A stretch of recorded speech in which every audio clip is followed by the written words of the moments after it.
오늘부터 대림절기가 시작이 됩니다. 대림절은 아시는 것처럼 우리 가운데 오셨던 주님을 묵상하면서 믿음의 선배들이 오실 주님을 기다렸던 것처럼 우리는 다시 몸으로 오실 주님을 기다리는 그런 소망의 시간이 되어야 될 줄로 믿습니다. 자, 그런데 이렇게 주님을 소망하고 기다리는 신앙이 되기 위해서 우리보다 기독교 전통이 앞서는 국가의 나라들에서는요, 다양한 상징을 사용했습니다. 그 가운데 하나가 지난 해에 제가 설명드렸던 삽지로 내드렸죠. 이제 이 초가 사용되었고요. 그 다음에 여기 있는 성탄터리, 성탄목이 사용이 되었거든요. 근데 오해를 하시더라고요. 일단 첫 번째는 그냥 장식 정도로 이해를 하세요. 근데 그렇지 않습니다. 그 다음에 여기에 사용되는 성탄목이든지 다양한 상징이 가톨릭 전통에서 온 것이 아니냐 하지만 그렇지 않습니다. 이건 개혁교회, 그러니까 개혁교회가 시작이 된 것이 종교개혁의 본산인 독일이잖아요. 독일 교회에서부터 이제 시작이 됐습니다. 그래서 제가 보니 목회를 하다 보니까요, 사람들이 다 장로의 유전이라고 하는 성경에 나오는 자기 교회, 자기 경험에서 나온 어떤 것들을 이해하고 계세요. 소중한 기독교의 유산과 전통을 이해하자 이렇게 생각을 해서 오늘도 여러분 주보 보시면 삽지가 되어 있습니다. 그래서 보시면 설명할 시간은 없고요. 크리스몬이라고 합니다. 이제 크리스마스 상징, 예수님에 대한 어떤 상징들에 대한 그런 이제 정보를 실어놨으니까 꼭 한번 읽어보시기 바랍니다. 사람은 말로 삽니다. 언어가 중요하죠. 그런데 다른 말인데 비슷한 뜻을 가지고 있는 말들이 많습니다. 그래서 우리가 때로 혼용하며 사용하는 경우가 있습니다. 그런데 잘 보면 조금은 다른 경우가 있습니다. 결이 다른 경우가 있어요. 자, 그 가운데 하나가 드디어와 마침내입니다. 드디어가 뭡니까? 드디어는 여러 고비를 거친 끝에 혹은 오래 참고 기다린 끝에라는 의미가 있고요. 마침내는 마지막에 이르러 또 결국 끝내 이런 뜻이 있습니다. 자, 이렇게 사전적으로 말씀을 드려도 이게 뭐 확 하고 와닿지 않아요. 그런데 조금 더 설명을 드리면 여기에 이제 드디어와 마침내가 의지의 문제가 있다는 거예요. 드디어라는 것은 바라는 사람의 의지가 조금 더 강합니다. 내가 그렇게 바라고 원하던 것들을 내가 애써서 수고를 했더니 드디어 이루어졌다는 거예요. 그러나 마침내는요, 뭐 바라는 것이 없는 것은 아닙니다. 그러나 말씀드린 드디어보다는 의지적이라기보다는 결국은 그런 것과 상관없이 되었다는 쪽에서 마침내 이렇게 이제 표현합니다. 자, 제가 이 말씀 드린 이유는 5절 말씀 한번 보세요. 자, 저를 따라오라는 게 아니고 하나님 말씀 따라오라는 얘기입니다. 한번 보세요. 아브라함이 그의 아내 사레와 조카 롯과 하란에서 모은 모든 소유와 얻은 사람을 이끌고 가나안 땅에 가려고 떠나서 그 다음에 뭐라고 하죠? 마침내라고 얘기합니다. 자, 앞쪽을 한번 보세요. 제가 지난 설교 말미에 아브라함의 고향인 갈대아 우르부터 하란까지가 900km, 하란에서 가나안 땅까지 600km라고 말씀을 드렸어요. 저게 이제 지도입니다. 자, 그런데 평면적으로 보면 이게 뭐 그렇구나, 그 먼 길을 왔구나 이런 생각할 수가 있습니다.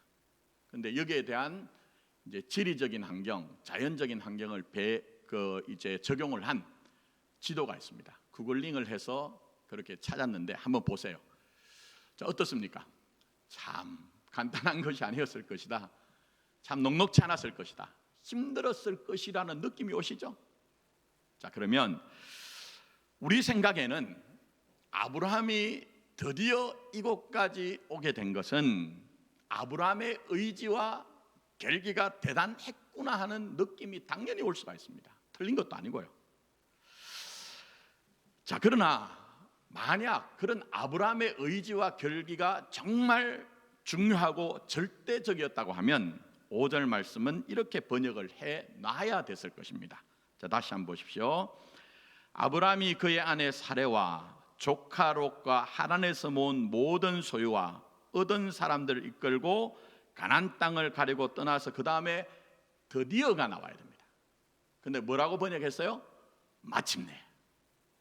이거 무슨 얘기입니까? 지난주까지 계속 말씀드렸지만 아브라함의 의지와 결기도 있었지만 근본적으로는 하나님의 역사하심이 컸더라 하는 것들을 우리에게 지금 함의하고 있는 것을 보여주는 거예요. 오해하지 마시라고 했어요. 아브라함이 원래 믿음이 좋은 사람이었다, 그런 이제 착각하지 말자고 했습니다. 그래서 사도행전 7장의 스데반의 설교, 여호수아 24장을 인용하면서 제가 그 다 증명을 해드렸죠. 근데 이런 부분에 대해서 느헤미야 9장 7절에도 보면 주는 하나님이시라 옛적에 아브라함을 택하시고 갈대아 우르에서 인도하여 내시고라고 해서 75세 때에 하란에서 하나님을 만나서 하란에서 하나님의 음성을 듣고 떠난 것이 아니고 이미 그의 고향에서 하나님을 만났고 하나님의 말씀을 들었다는 것을 성경은 얘기를 하고 있어요. 심지어 12장 뒤에 3장 더 넘어가시면 15장이 나옵니다. 창세기에서 굉장히 중요한 부분입니다. 아브라함이 의를 얻었는데 어떻게 얻었다고 얘기하죠? 믿음이 의를 얻었다고 얘기하는 부분이 여기에 나와요. 복음에 대해서. 그래서 사도 바울도 인용을 하거든요. 자, 그런데 이 장면에서 하나님이 자신을 어떻게 아브라함에게 밝혔냐면 7절에 이렇게 말씀하세요. 나는 이 땅을 내게 주어 소유를 삼게 하려고 너를 갈대아인의 우르에서 이끌어낸 여호와라고 해서 결국은 고향 갈대아 우르에서 하나님이 찾아오셨고 하나님은 말씀하셨고 그래서 길을 떠났다는 것을 보여주고 있는데, 문제는 이게 아브라함의 실력이 아니라는 것을 증명하는 것이 중간에 오다가 하란에 머문 것이라고 말씀드렸습니다. 하란에서 상당 기간을 성경에 나오지 않지만 머물렀던 것 같아요. 제가 말씀드린 것처럼 갈대아 우르는 그 당시에 고대 문명의 발상지입니다. 그러니 어떤 주변의 나라보다도 더 번성한 곳입니다. 그러나 주변은 변방입니다. 그래서 아브라함이 가야 되는 길은 변방이라고 했어요. 자, 그러나 다 그런 것은 아닙니다. 이 아브라함이 머물렀던 우르라는 곳은 갈대아 우르 정도는 되지 않지만 그러나 굉장히 상업이 발달하고 사람들이 모여드는 번성한 곳이었어요. 그래서 여러분 5절 말씀 다시 한번 보십시오. 아브라함이 그의 아내 사레와 조카 롯과 어디에서요? 하란에서 뭘 했죠? 모은 모든 소유와 얻은 사람들을 이끌고라고 해서 이 하란에서 한몫 잡았다는 거예요. 세상 말로 하면 한몫을 잡았다는 거예요. 근데 문제는 이겁니다. 여러분 정말 잘 나갈 때 하나님 앞에 겸손할 수 있던가요? 내가 내 마음대로 될 때 정말 하나님을 의뢰하게 되던가요? 그게 참 쉽지 않습니다. 인간이란 존재가요. 참 쉽지가 않아요. 예? 그게 바로 영적 교만입니다. 성경에서 얘기하는 교만이란 것은요, 이 아브라함이 자신의 능력을 가지고 자신의 소질을 가지고 대단하게 잘 나가다 보니 제가 볼 때 하란에서는요 이미 하나님을 만났고 하나님의 음성을 들었지만 하나님의 명령을 잊어버렸거나 무시한 거예요. 그게 바로 영적인 교만의 실체입니다. 제가 여러 번 말씀드려서 아시겠지만 저는 어릴 때 몸이 굉장히 아팠습니다. 할 수 있는 일이 없었습니다. 저희 모친이 자식 중에 그렇게 아픈 애가 있으니까 얼마나 아프셨겠습니까 본인이. 그래서 책을 굉장히 많이 사다 주셨거든요. 상상을 초월할 정도로. 제가 할 수 있는 일이 책밖에 읽을 수 있는 일이 없었기 때문에. 근데 그 가운데 양장본으로 된 백과사전류를 좀 많이 사다 주셨어요. 그래서 어릴 때 누워가지고 계속 책만 읽는 가운데 그 백과사전을 읽어놨더니 동년배들보다는 조금 지식적인 소양이 있었던 것 같아요. 중학교를 갔는데 음악 시간이 됐습니다. 근데 선생님이 설명하는 것이 다 이미 백과사전을 통해서 본 거예요. 근데 제 짝꿍은 선생님이 앞에서 설명하는 부분이 이해가 되지 않았던지 저한테 이렇게 물었던 것 같아요. 근데 여러분, 사람의 기쁨은요, 누군가에게 자기의 그 아는 것을, 지식을 얘기하는 것도 큰 기쁨이 됩니다. 그러니 뭐 어린 시절이니까 얼마나 신이 났겠습니까? 그래서 소곤소곤 얘기했겠죠. 알려줬는데 선생님이 수업 시간이 조용한데 소곤소곤 하는 소리를 듣고는 말씀하시는 것이, 수업 시간에 떠드는 아이 나와! 그래요. 나갈 수밖에 없잖아요. 나갔더니 이제 여쭤보셨겠죠. 그래서 제가 이제 자초지정을 말씀드렸더니 선생님 하시는 말씀이 그거예요. 그래, 물었던 아이한테는, 야, 이 녀석아, 너 모르는 거 있으면 선생님에게 물어야지. 너 나 무시하는 거야? 그 다음에 저한테 하는 얘기야, 야 임마, 네가 알면 얼마나 더 한다고, 교만하게, 이렇게 얘기하신 거예요. 근데 그 사건이 제게 굉장히 깊이 각인이 됐습니다. 교만이 뭡니까? 교만이 뭡니까, 여러분? 무시하는 거예요. 하나님이 살아계시고 하나님이 역사하시는 교회 안에서, 우리의 신앙에서 하나님을 무시하는 것이, 망각한 것이 교만이라는 것입니다. 그게 바로 하란에서 머문 것 아닙니까? 그럼 이게 다르게 얘기하면요, 구원에 있어서 아브라함은 무력한 자였다는 거예요. 우리 자신도 신앙에 있어서, 구원에 있어 우리가 무력한 자라는 거예요. 그러니 이 아브라함이 갈대아 우르에서 900km의 그 먼 길을 달려와서 하란에서 머물 때에, 그 길은 아브라함이 자기의 실력과 조건으로 온 것이 아니라 하나님이 등을 밀어서라도 온 길이었고, 더 나가서 이 하란에 머물던 이 아브라함을 깨우치셔서 약속의 땅까지 가게 하신 것도 그 600km의 길이, 잘 보면 결국은 그렇게 등을 떠밀어서라도 오게 하신 하나님의 역사였다는 거예요. 이 아브라함으로 표상된 신자의 인생이 그렇다는 것을 이해하는 것이 신앙이지, 내가 무슨 신앙이란 조건을 하나, 능력을 더 갖추어서 내가 나 스스로 인생을 살겠다, 이거 절대로 신앙의 본질이 아니라는 것을 아브라함을 통해 보여주시는 것이죠. 그래서 제가 지난주에 본문 4절 말씀을 통해, 이에 아브라함이 여호와의 말씀을 쫓아갔다, 따라갔다는 부분에, 말씀하신 분이 신뢰할 만한 분이기 때문에 아브라함이 신뢰하였다고 했잖아요. 근데 이조차도 여러분 오해를 마실 것은, 이 신뢰라는 것이 단박에 이루어진 게 아니라는 거예요. 만났더니 아브라함이 그런 하나님을 신뢰하는 사람이 되었다는 것이 아니고, 그게 출발이라는 얘기입니다. 그래서 여러분, 사도 바울이 로마서 4장 17절에 기록된 바 내가 너를 많은 민족의 조상으로 세웠다 하신 것 같으니, 그가 믿은 바 하나님은 어떤 하나님이시죠?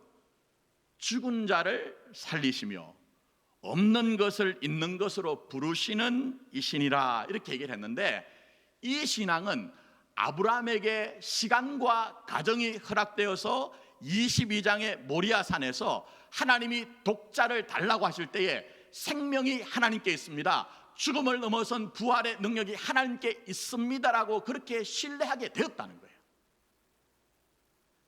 다시 한 번 말씀드리지만, 아브라함 보면서 아브라함 대단하네, 이 정도로 거치는 것이 아니고, 아브라함 통해서 여러분 인생을 성찰하고 반추하고 살펴봄으로 말미암아 하나님이 나에게 이렇게 일하시는구나 하는 것들을 인지하고 인정하자는 것입니다. 자, 그런 점에서 참 의미가 있는 게, 모든 것들을 다 그렇게 보면 안 됩니다. 그러나 여기에 나타나는 지명, 이름, 이런 것들이 굉장히 의미가 있습니다. 그 고대 사회에서는, 성경 시대에서는요. 자, 여기에 보시면 아브라함이 약속한 곳에 왔던 그 땅을 가나안이라고 그렇게 얘기를 합니다. 이 가나안이란 말은 원래 유래가 이제 평평하다 아니면 낮다, 이런 뜻이 있습니다. 유래가요. 자, 그러나 이 가나안인이라고 할 때에 케나안이라는 말이 있는데, 이 말이 종종 어떻게 사용되느냐, 상인, 무역상, 이런 말로 사용됩니다. 그럼 무슨 얘기입니까? 가나안은 어떤 땅이죠? 상인의 땅이라는 거예요. 상업이 번성한 곳이라는 거예요. 그럼 느낌이 오세요, 여러분? 지금 우리가 이 말씀을 볼 때에 아브라함이 내가 너로 큰 민족을 이루고 내게 복을 줘 내 이름을 창대하게 하리라고 할 때에 물론 이 하나님의 말씀 앞에서 아브라함이 전적 순종한 건 맞죠. 근데 이 말씀을 오해했을 가능성이 있다는 거예요. 내가 너로 큰 민족을 이루고 내게 복을 줘 내 이름을 창대케 하리라는 것이 어떤 면에서는 이 아브라함의 마음 한켠에서는 그렇구나, 내가 고향인 갈대아 우르 땅을 떠나서 하란까지 올 때에 내가 한몫을 잡았는데 저 상업의 땅에 가서 어쩌면 내가 지금까지 성공한 것보다 더 많은 성공을 이룰 수 있겠구나 하는 그런 마음이 분명히 있었을 것이라는 거예요. 그게 아브라함 편의 마침내입니다. 우리도 그렇죠? 목사도 그렇지만 여러분도 정말 신앙 안에서 나를 이해하는 것이 아니고 내가 가진 믿음이란 것은 내가 가진 조건과 실력 중에 하나가 되어서 내가 원하는 어떤 것들을 이루어내고 싶다 이런 마음이 있잖아요. 그거 없을 수가 없습니다. 그런데 정말 창세전에 아들이신 그리스도 예수 안에서 예정하여 택정한 사람은요, 하나님이 그 길 가지 못하게 하십니다. 손사래를 치시면서 그렇게 가는 길이 아니야라고 우리에게 깨우쳐 주세요. 그게 신앙입니다. 뭐 그저 목사라고 해서 장로라고 해서 집사라고 해서 권사라고 해서 신앙이란 것을 또 다른 실력과 조건의 하나로 이용해가지고 내가 바라고 원하는 것을 이루어야 되겠다. 이거는 여러분, 신앙의 출발은 그렇게 어리고 가난하게 신앙생활 할 수 있지만 믿으면 믿을수록 그 정도 사셨으면 이제는 우리의 신앙의 본질이 그것이 아니라는 것을 깨달아야 된다는 거예요. 그걸 지금 아브라함을 통해 우리에게 보여주고 계신 거예요. 그러니 아브라함 편의 마침내와 하나님 편의 마침내가 다르죠? 아브라함 편의 마침내는요, 자기 가능성을 발휘할 수 있는 시간이 왔다는 거예요. 내가 원하는 것을 이룰 수 있는 소원 성취의 시간이 왔다는 거예요. 그런데 하나님의 마침내는 뭐죠? 너 이제 아브람이라는 옛사람이 아니고 내가 그거 벗겨내고 너 아브람이라는 그 영광된 자리까지 가는 시작이 되었다는 거예요. 그걸 지금 우리에게 말씀하고 계시는 것입니다. 자, 그런 점에서 여러분 자신을 돌아봐야 되겠죠. 그 정도 세월 속에서 그 정도 신앙생활 하셨으면 구원받은 자의 정거와 빈거가 뭡니까? 그게 무슨 세상적인 물질과 권세와 명예와 사람들의 인정과 칭찬입니까?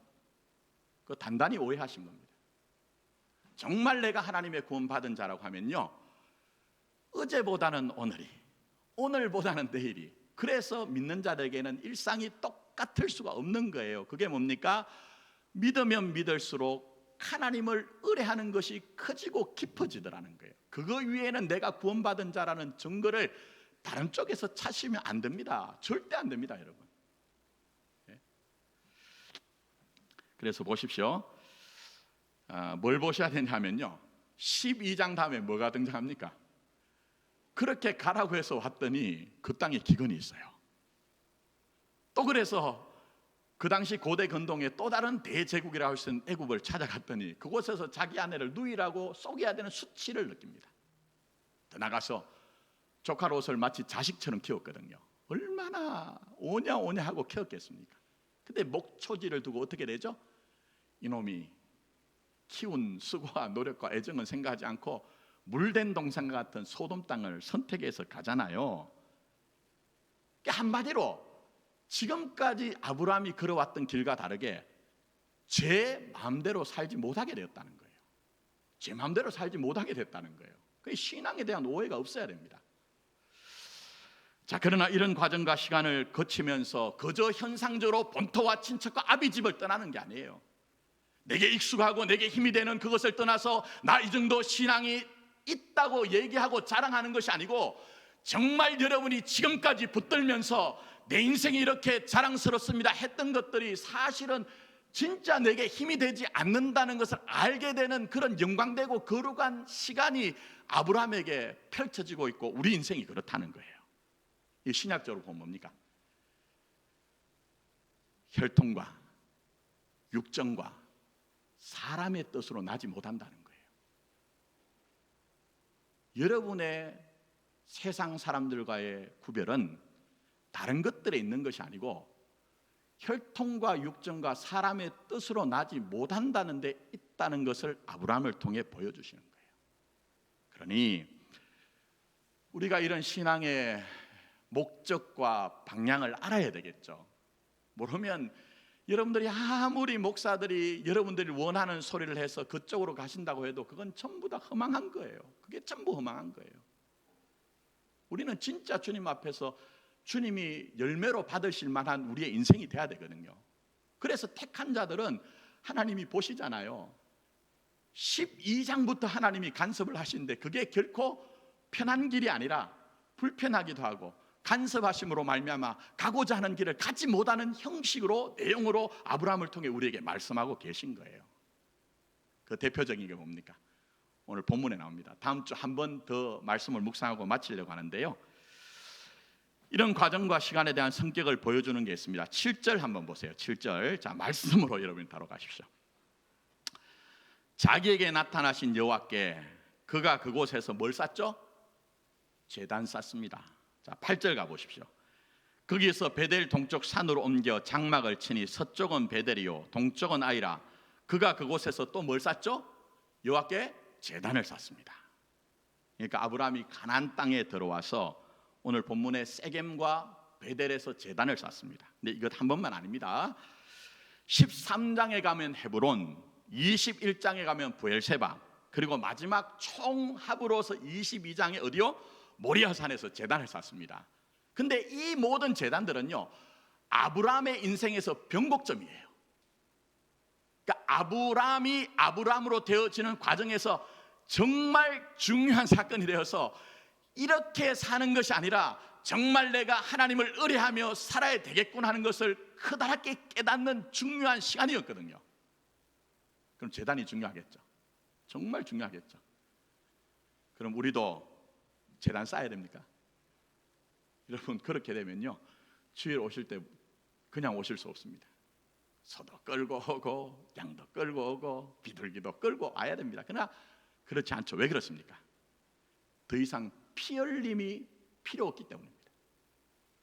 하나님의 어린 양이신 예수님이 십자가의 죽으심으로 말미암아 그 긍휼의 풍성한 사랑으로 인하여 우리는 더 이상 피 흘리는 제사가 필요한 것이 아니라 여러분 믿음 가지고 이 자리에 나오시는 거예요. 믿음 가지고. 그러나 또 하나의 진실이 있습니다. 그게 뭔지 아십니까? 로마서 12장 1절에 이렇게 말씀하세요. 그러므로 형제들아 내가 하나님의 모든 자비하심으로 너희를 권하노니 너희 몸을 하나님이 기뻐하시는 뭐로 드리라고요? 산 제물로 드리라는 거예요. 분명히 제사 안 드려드렸는데 너희 몸을 하나님이 기뻐하시는 산 제물로 드리라. 이는 너희가 드릴 영적 예배니라 해서 제가 에베소서 강의를 할 때 이 부분에 집중적으로 강의를 했기 때문에 더 깊은 설명은 드리지 않습니다. 그런데 피 흘림이 없는 제사로 피 흘릴 필요가 없다고 하지만 그러나 아브라함을 통해서 표상이 되어진 성도의 인생에서는 마치 제단을 쌓는 것 같은 신앙이 있어야 된다는 거예요. 교회는 그게 나타나야 된다는 거예요. 교회는. 그럼 뭘까요 그게?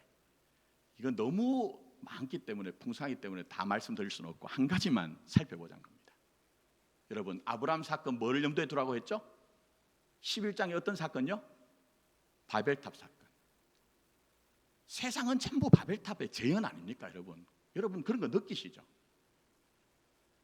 근데 하나님의 택한 백성들은 아브라함에게 표상되어진 것처럼 그런 길 갈 수 없다는 거예요.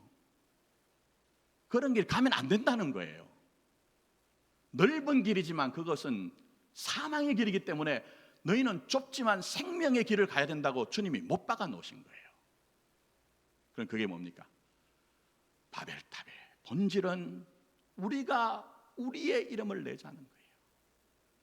하나님을 배제하고서라도 심지어는 신앙의 이름으로, 직분의 이름으로라도 하나님의 된 교회에서 우리가 우리의 인생을 위해서, 우리가 그리는 세상을 위해서 우리 힘을 구가하여 살자는 것이 바벨탑의 본질이라는 거예요.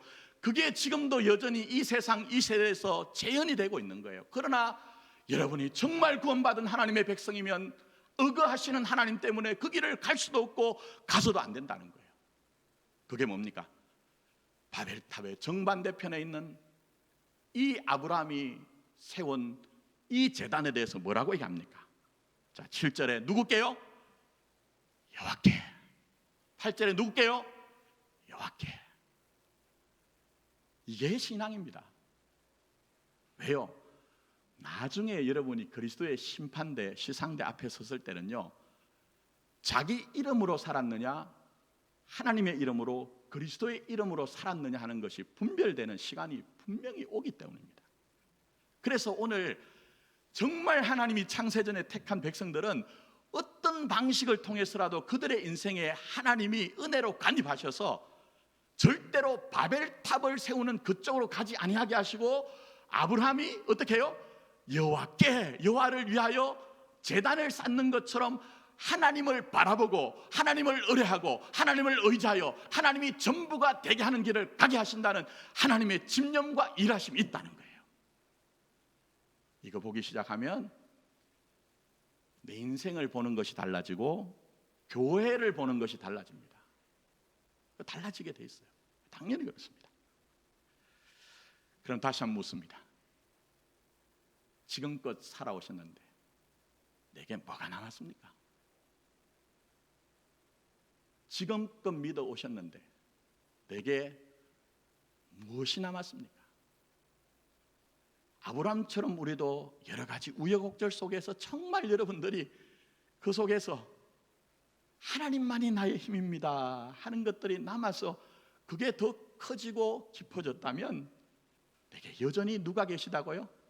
일하시는 하나님이 나와 함께 하시는 증거라는 것입니다. 그런 점에서 아무쪼록 하나님만 의지하십시오. 제가 가끔 새벽기도 말씀드리지만 목사님 저 믿지 말라고 자꾸 얘기를 해요. 저는 저 자신을 압니다. 얼마나 허약한지, 부족한지, 얼마나 엉터리인지. 그러니 우리의 의지의 대상은 하나님 한 분밖에 없는 거예요. 나를 위해 일하시는 하나님, 궁극적으로 정말 구원을 위해서 역사하시는 분은 하나님 한 분밖에 없는 것입니다. 그러니 하나님 의지할 수 있는 저와 여러분이 되었으면 좋겠습니다. 자, 그런 점에서 오늘 본문 말씀 봅니다. 오늘 끝내야 됩니다. 그래야 다음 주에 넘어갈 것이기 때문에 참 의미 있는 게 있어요. 그게 뭐냐면 가나안 땅에 들어와서 당도한 땅이 어디죠? 어디입니까? 세겜입니다. 세겜의 뜻을 아십니까? 어깨라는 뜻을 가지고 있습니다. 뭐라고요? 어깨. 여러분 여러분 어깨 하면 누가 생각나죠? 양아치들. 뭐 그렇게 생각나잖아요. 그러나 제 어릴 때는 그렇지 않았습니다. 어른들이 야, 그 집에 누구 아들 있는데 어깨가 떡 벌어졌더라 넓더라 하면 그건 무슨 얘기죠? 힘이 세다는 얘기예요. 힘이 세다는 얘기예요. 능력이 있다는 얘기예요. 자, 그런데 그 세겜 땅에 대해서 자 6절 하반절 한번 가보세요. 그때 가나안 사람이 그 땅에 거주하였더라 얘기했습니다. 이 사람들 원주민이에요. 이 사람들은 무슨 얘기입니까?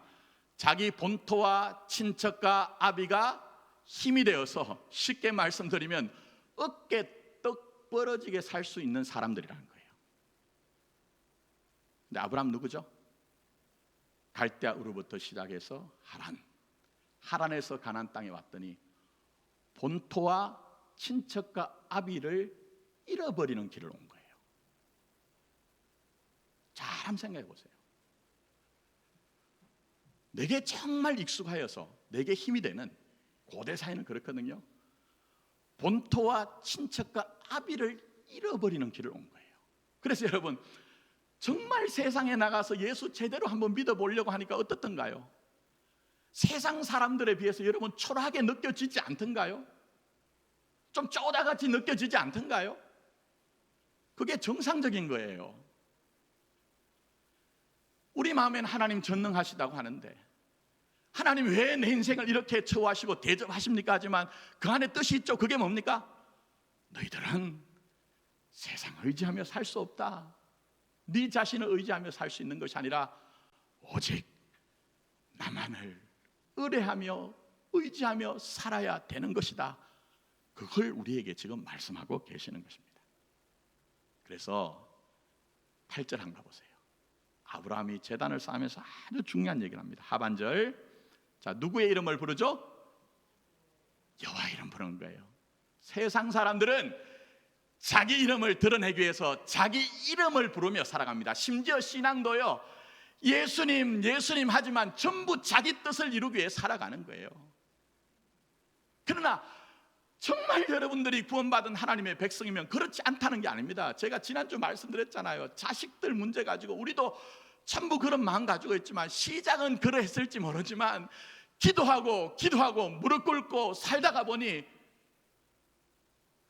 여호와 이름을 부르며 살 수밖에 없다는 것을 인지하고 인정하는 거예요.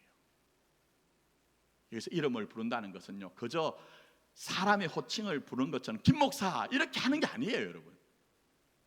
성경에서 이름을 부른다는 것은요, 구원은 그 이름의 대상이 되는 분 한 분에게만 있기 때문에 절대적으로 내 생명과 내 인격을 걸고 그분을 찾는다는 의미가 있습니다. 그래서 여러분, 로마서에서 사도 바울이 10장 13절에 뭐라고 했습니까? 누구든지 주의 이름을 어떻게 해요? 부르는 자는 뭘 얻는다고요? 구원을 얻는다고 했잖아요. 이거는요, 아까 말씀드린 것처럼 현대인들이 그저 쉽게 이렇게 누구 부르는 것처럼 이렇게 부르는 게 아니고요, 구원은 오직 주님께 있기 때문에 그렇게 주님 앞에 주님을 찾는 것을 누구든지 주의 이름을 부른 자라고 그렇게 얘기를 하는 겁니다. 그래서 잘 보십시오. 예수 믿고 원하는 대로 다 되셨어요? 정말 여러분들이 기도했더니 내가 바란 대로 다 되셨어요? 그럼 감사하십시오. 대부분은 그렇지 않습니다. 대부분은 그렇지 않아요. 그러나 그 이유가 있습니다.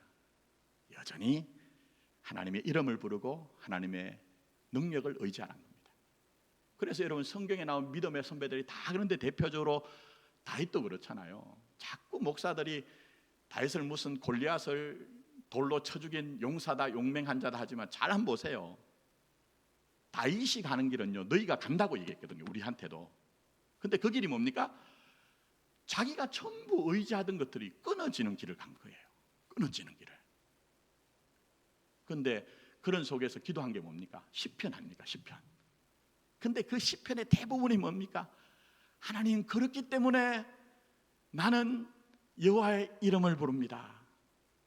하나님, 그렇기 때문에 나는 하나님만 의지합니다 하는 것이 시편의 내용 아닙니까? 근데 놀라운 것은 그 작은 신음과 탄식 속에서라도 여호와의 이름을 부르고 여호와를 의지했던 어떤 일이 있습니까? 구원의 하나님 만난 거예요. 진짜 힘과 소망은 사람들에게 있는 것이 아니고 조직에 있는 것이 아니고 하나님이 힘과 소망이 되신다는 그 하나님을 만난 거예요. 저는 이런 감격을 가진 교회, 이런 감격을 가진 성도들이 되었으면 좋겠어요. 그러니 더욱더 주를 의뢰할 수 있는, 의지할 수 있는 저와 여러분이 되었으면 좋겠습니다. 자, 말씀 맺겠습니다. 제가 요즘 막 말씀이 너무 막 힘드시죠? 너무 성경으로 들어가니까 그러신데 잘 따라오시면 좋겠어요. 다음 주면 이제 아브라함은 끝납니다. 자, 아브라함의 인생에 대해서 오늘 상징적으로 보여준 말씀이 한 군데 되어 있습니다. 결론을 맺으면서 볼게요. 8절 한번 보십시오. 거기서 베델 동쪽 산으로 옮겨 장막을 치니 서쪽은 베델이요 동쪽은 아이라. 그렇게 얘기했습니다. 베델의 뜻이 뭐죠? 하나님의 집. 그럼 아이는요? 아이는 뭡니까? 폐허라는 뜻입니다. 근데 하나님 희한하시죠?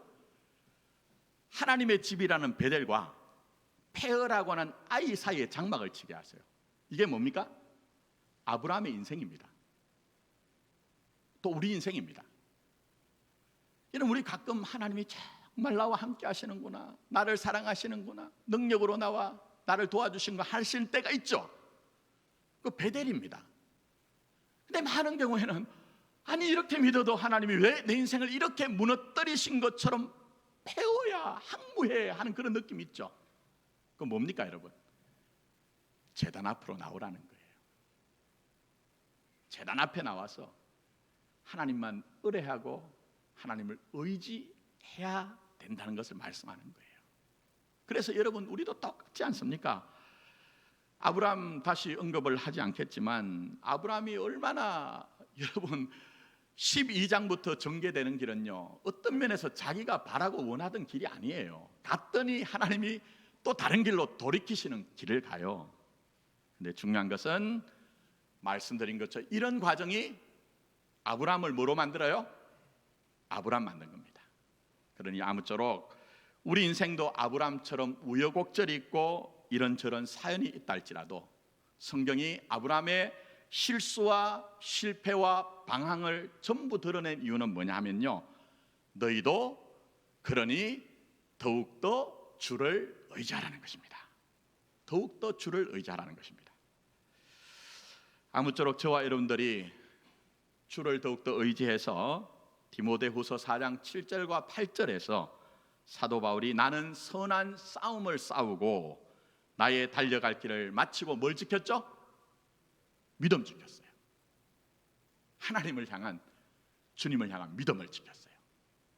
하나님이 보시는 게 세상적인 것이 아닙니다.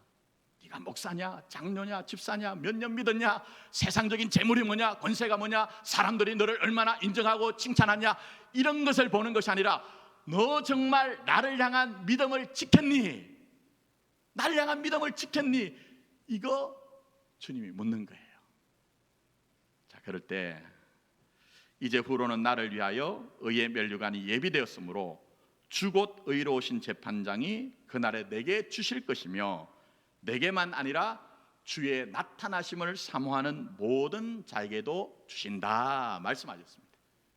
그러니 아브라함을 저 멀리 떨어뜨려 놓고 아브라함은 마치 위인이야 이렇게 생각하지 마시고 말씀을 묵상하면 묵상할수록 하나님이 나도 아브라함을 아브라함 만드신 것처럼 내 안에 역사하시니 이런 일 저런 일 속에 주를 더욱더 의지해야 되겠다 이런 믿음 가지고 달려갈 길을 달려가서 주님이 주시는 의의 면류관을 쓸 수 있는 교회와 성도가 되기를 예수님의 이름으로 축복합니다. 기도드리도록 하겠습니다.